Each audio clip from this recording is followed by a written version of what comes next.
The House with Nobody in It, written by Joyce Kilmer.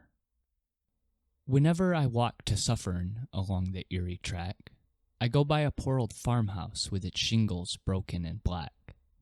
I suppose I've passed it 100 times, but I always stop for a minute and look at the house, the tragic house, the house with nobody in it.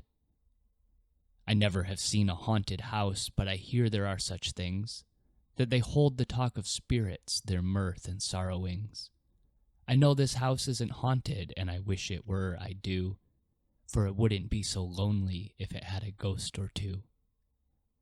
This house on the road to Suffern needs a dozen panes of glass, and somebody ought to weed the walk and take a scythe to the grass.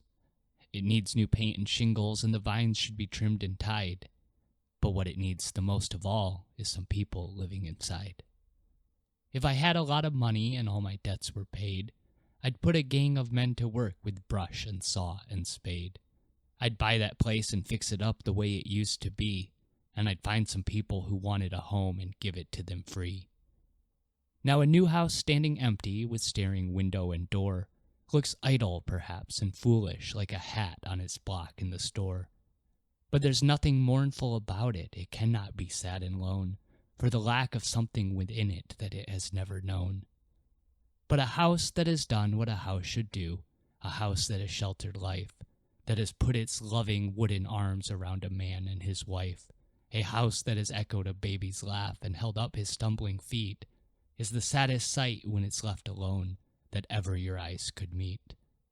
So whenever I go to Suffern along the Erie track, I never go by the empty house without stopping and looking back.